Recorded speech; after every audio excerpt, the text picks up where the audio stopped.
Assalamualaikum warahmatullahi wabarakatuh. Selamat datang di channel Sejarawan. Oke, kali ini kita akan membahas salah satu pahlawan nasional kita, yaitu Dr. Dewes Dekker. Pertama-tama kita akan membahas tentang cara dia meloloskan diri. Pada suatu hari, apabila bulan tertutup awan tebal, kita harus segera lolos dari tempat ini, usul salah seorang laki tahanan itu. Bagaimana mungkin hal ini dapat kita lakukan? Tanya kawannya. Jeruji besi ini tidak dapat kita tembus begitu saja. Kita masuk ke dalam penjara ini akibat akal bulus, tipu muslihat bangsa Belanda, kata laki-laki jangkung berkulit putih, kumisnya rapi. Bibirnya yang tipis itu menggambarkan orang yang pandai bicara, pandai berpidato. Mata yang tajam itu melukiskan ia seorang yang tegas, bertanggung jawab dalam setiap ucapan dan tindakan. Dede, kata kawannya bernama Dahlan. Kurasa kita sulit dapat meloloskan diri dari sini. Penjagaan cukup ketat, lagi pula kita belum punya rencana yang semestinya laksanakan. Aku punya, kata laki-laki yang dipanggil Dede itu. Kita gunakan akal agar dapat lolos dari neraka ini. Nanti ku berikan tahu caranya. Bila ada kesempatan yang baik, Dahlan tampak memandang tajam pada wajah Dede. Ia tidak mengerti apa yang akan diperbuat kawannya. Tak lama kemudian Dede berkata pula, alangkah bahagianya kelak bila kita dapat berkumpul lagi di Indonesia. Ke Indonesia? Dahlan tercengang mendengar ucapan itu. Apakah engkau tidak bermimpi, Dede? Mudah-mudahan bukan mimpi, kawan, jawab Dede. Tapi percayaan Suriname, Indonesia bukan perjalanan yang dekat dan gampang. Apabila sebagai buangan, karena kita sebagai buanganlah, kita harus berusaha keras mengangkat harga diri kita dari anggapan mereka kepada kita sebagai sampah. Dede menjawab tenang. Adapun berhasil dan tidaknya tidak dapat ditentukan oleh jaraknya. Perjuangan memerlukan keberanian hati, kebulatan tekad, dan kesediaan untuk menanggung resiko. Walaupun Dahlan tetap belum mengerti tujuan kawannya yang satu ini, ia terus menerangkan uraian kawannya. Sebentar, diseling dengan debat seperlunya. Dahlan ingin tahu sampai di mana itikat temannya ini. Apa yang engkau katakan, aku mengerti. Tapi bagaimana kita harus menyesuaikan keberanian dan risiko itu diukur oleh kemampuan dan penunjang usaha kita sendiri. Dahlan mencoba menelusuri pikiran kawannya. Apa yang engkau katakan itu benar?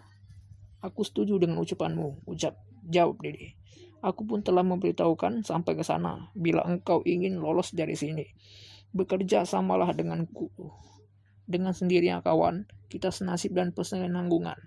Sementara itu, aku ingin mengajukan pertanyaan, mengapa engkau tidak berniat pergi ke Belanda?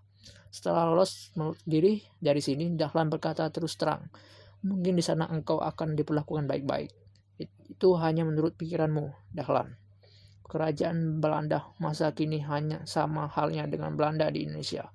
Mereka termasuk bangsa penjajah. Aku tak mau hidup di dalam lingkungan pengisap. Aku lebih baik hidup dan berkecimpung dalam alam perjuangan. Aku tak akan melupakan dan meninggalkan Indonesia. Aku lebih menyayangi bangsa dan rakyat Indonesia yang kini sedang tertindas bangsa Belanda. Kasihan, mereka sedang menantikan pejuang-pejuang yang akan membebaskan belenggu yang mengikatkannya. Oleh karena itu, tujuanku di Indonesia, di sanalah nanti hidup dan mati. Dahlan semakin terpaku mendengarkan ocehan kawannya itu. Ia hanya mengetahui bahwa kawannya bernama Dede, sebuah nama pendek, singkat dan mudah diucapkan. Tetapi di dalamnya terkandung gejolak tekad perjuangan. Dahlan adalah seorang laki-laki yang lebih muda dari Dede. Ia berasal dari Deli, Sumatera. Ia diasingkan ke tempat itu karena terlihat dalam bentrokan dengan pengusaha Belanda di daerah Deli sebagai pusat kebun tembakau. Pada suatu ketika ia dituduh sebagai pembangkang. Aku dituduh melanggar hukum pidana dan perdata, kata Dahlan kepada Dede pada suatu ketika berapa bulan yang lalu. Ketika itu laki-laki yang dikenalkan dengan nama Dede tersenyum pahit. Tapi sebenarnya hati Dede berontak. Ia membenci penjajahan Belanda. Meskipun sebenarnya Dede masih ada keturunan darah Belanda juga. Tiba-tiba Dahlan berbalik bertanya lagi. Apakah istri Dede juga seorang Belanda? Katanya. Iya benar, ia pasti sedang menantikan kehadiranku lagi. Tapi tujuannya kembali ke Indonesia bukan alasan satu-satunya, karena istriku di sana, jawab Dede.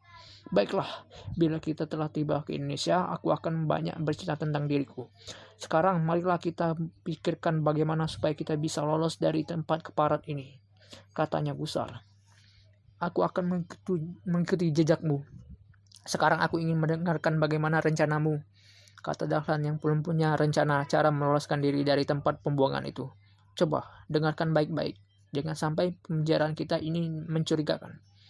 Bila pada suatu hari nanti kita beri kesempatan keluar untuk menghirup udara, kesempatan itu kita gunakan sebaik-baiknya. Aku akan berpura-pura buang air besar, padahal tujuanku adalah membongkar riul yang berada dekatnya. Aku sudah memperhitungkan riul itu akan tembus ke pinggiran pantai. Kita harus berani menanggung resiko yang lebih berat dengan menggunakan boot atau kapal layar. Kita harus selamat sampai ke tempat tujuan. Tanda tertentu kepada kawan-kawan kita dari Indonesia yang ingin turut serta. Mudah-mudahan rencana kita ini tidak gagal. Kita pilih ketika awan hitam menutup bulan yang tinggal sebagian nanti. Tapi aku minta pertolongan engkau dan kawan-kawan yang lain. Dalam hal apa? Tanya Dahlan. Dalam keadaan gelap seperti yang kubayangkan tadi, mataku yang rabun ini tidak akan melihat jelas. Jawab Dede. Maka aku meminta bantuan untuk menentukan aku ke tempat yang telah diperhitungkan. Soal itu gampang, Dede.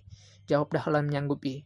Pada suatu hari, barak itu mempunyai kesempatan untuk mendapat makanan malam.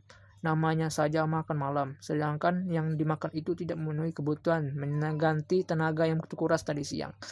Hanya sekedar pelepas lapar. Waktu yang telah dinanti dan direncanakan telah tiba. Dede dan Dahlan serta beberapa orang Indonesia yang lainnya bersiap-siap meloloskan diri. Semuanya berjalan 7 orang.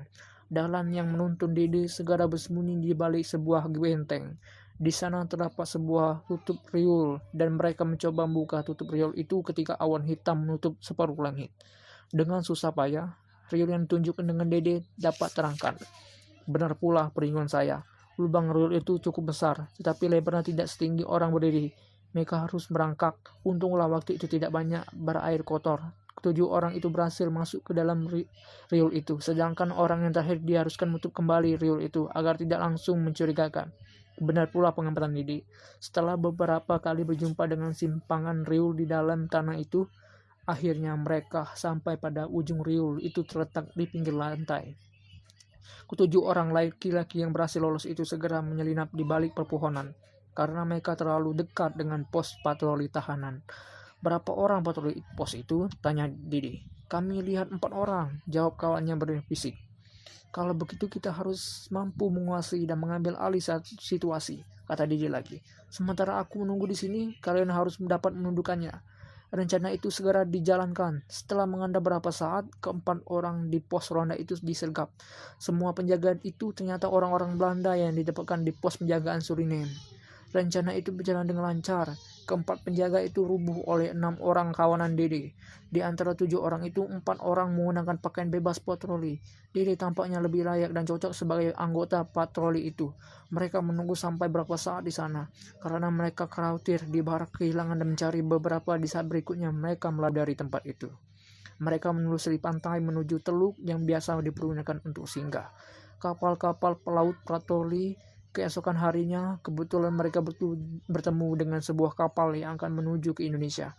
Dengan bersandiwara bahwa opsi Belanda, Dede dan beberapa orang lainnya akan membawa tawanan ke Indonesia. Sehubungan dengan bebas tawanan, mereka berhasil mengelabui pejabat-pejabat pabean dan awak kapal. Akhirnya mereka sampai ke Indonesia dengan selamat. Betul.